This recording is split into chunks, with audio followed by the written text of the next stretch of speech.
आज मेरे यार का बर्थडे है, आज मेरे यार का बर्थडे है, यार का बर्थडे है, मेरे दिलदार का बर्थडे है। आज मेरे यार का बर्थडे है, आज मेरे यार का बर्थडे है। अरे लगता है,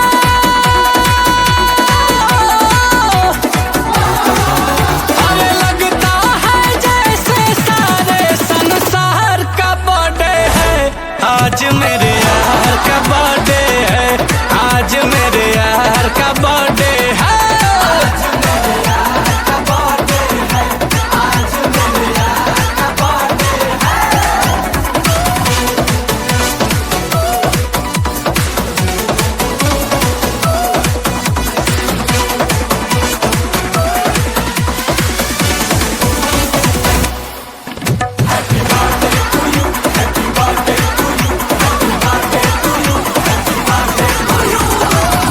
जरा बैलून ले आओ, घर को अच्छे से सजाओ, छपी हो यार की फोटो, बड़ा सा केक मंगाओ, केक पर नाम लिखाना, जरा कैंडल तो जलाना। आज ये स्पेशल दिन है, प्यार से सबको खिलाना। लगता है,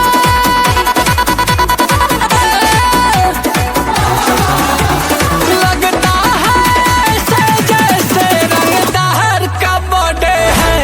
आज मेरे यार का बर्थडे है, आज मेरे यार का बर्थडे है।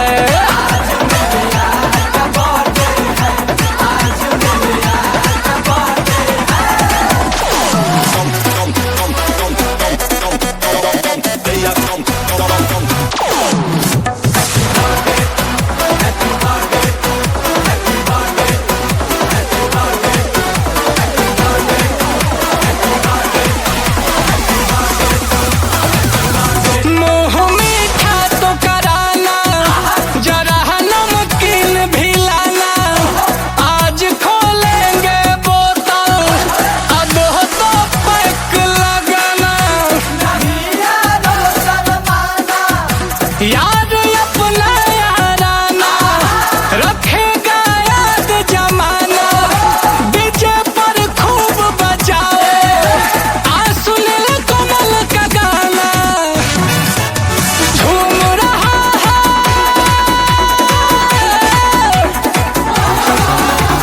झूम रहा है दिल मेरे, सरकार का बर्थडे है। आज मेरे यार का बर्थडे है, आज मेरे यार का बर्थडे है, यार का बर्थडे है, मेरे दिलदार का बर्थडे है। आज मेरे यार का बर्थडे है, आज मेरे यार का बर्थडे है।